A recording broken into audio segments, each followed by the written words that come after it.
पप्पू यादव का तेजस्वी पर हमला, कहा चुनाव के समय मुसलमान याद आते हैं।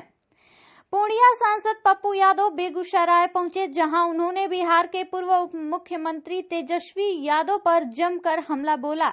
उन्होंने कहा कि तेजस्वी यादव को मुसलमानों की याद सिर्फ चुनाव के समय ही आती है। इसके साथ ही पप्पू यादव ने बेगूसराय के मक्का अनुसंधान केंद्र को लेकर बड़ा बयान दिया। उन्होंने जोर देकर कहा कि यह अनुसंधान केंद्र बेगूसराय से बाहर नहीं जाएगा और इसके लिए वे हर संभव प्रयास करेंगे। और जाके होली उन्हें याद नहीं आता, रामनवमी याद नहीं आता।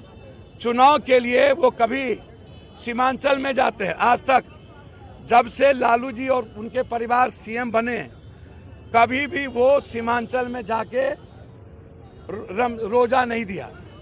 आज उन्हें याद आया जब कांग्रेस आज अकेला चलने का निर्णय संघर्ष में ले रही है। आज हमारे लीडर छात्र के अध्यक्ष कन्हैया जी और हमारे प्रभारी वेलारू जी, कन्हैया जी ने हमें कहा कि बेगूसराय में आप लड़िए, उस लड़ाई को इधर मैं लड़ रहा हूं। जब संघर्ष के लिए कांग्रेस निकली है तो विपक्ष के पेट में दर्द हो गया।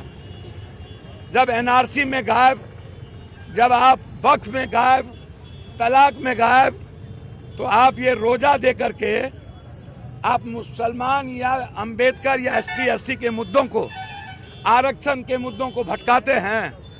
कांग्रेस ने ओबीसी और एसटी को 43% आरक्षण तेलंगाना में दे दिया। कहा एसटी को हम देंगे, ओबीसी को देंगे, ऊंची जात को 10%। ये हिम्मत कांग्रेस को है।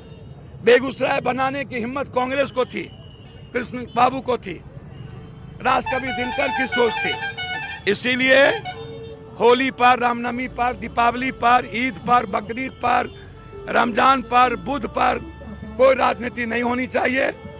और इसीलिए बीजेपी हमेशा नफरत की राजनीति करता हूं। मेरा आग्रह है विकास की राजनीति कीजिए, जाति और संविधान, जाति जनगणना और आरक्षण के दुश्मन मत बनिए।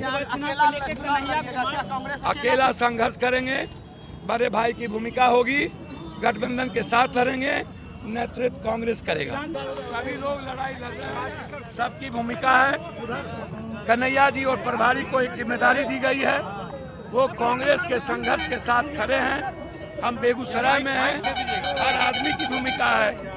मेरी लड़ाई किसान को लेके है, कन्हैया जी की लड़ाई रोजगार को लेकर। उनको शोभा नहीं देती, साथ रहे हैं। जो सम्मान अपने पिता के लिए है, वही सम्मान नीतीश कुमार के लिए रखे। ये श्री बाबू का देन है, राजकवि दिनकर की सोच का देन है, ये वामपंथी संघर्ष का देन है कि आज भी बेगूसराय जिंदा है। गिरिराज जी, आपने एक ईंटा नहीं लगाया, उल्टे मिथिला, कोसी, सीमांचल अंग और बेगूसराय की धरती को वीरान करने की कोशिश की। आप निर्लजता की सीमा पार कर गए। आप ठहाका लगाते हैं। सदन में पप्पू यादव हंगामा नहीं किया होता और कृषि मंत्री को चिट्ठी देकर के घेरा नहीं होता, सदन के बाहर हम ना लड़े होते, तो आज जो ये कह रहे हैं कि दिग्भ्रमित करते हैं, ये लड़ाई नहीं होती। आज मैं बेगूसराय के सभी नेताओं, मुखिया जी, सबको धन्यवाद देता हूं कि ये सांकेतिक संदेश है। चाहे ये लड़ाई अभी हमने बातचीत की है माइंस मिनिस्टर से, रेवेन्यू मिनिस्टर से, चाहे ये लड़ाई हमारे किसान के 700 एकड़ जमीन को जबरदस्ती उसका जमाबंदी कैंसिल कर दिया एडीएम।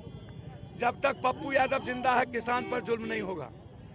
हम मरना पसंद करेंगे, बेगूसराय से अनुसंधान केंद्र नहीं जाने देंगे।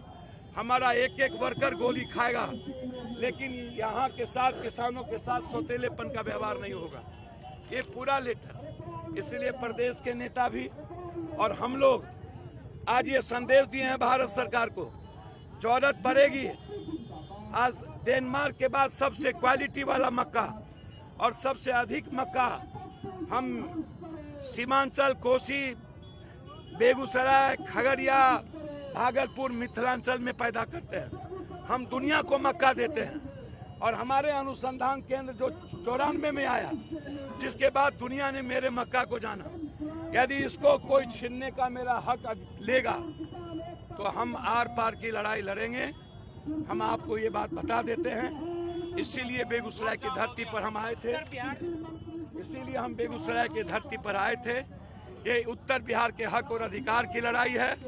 यदि ये ऑर्डर नहीं निकाला तो रामनवमी के बाद हम पूरा मिथिला कोसी सीमांचल ईद और रामनवमी के बाद इसको बंद करेंगे।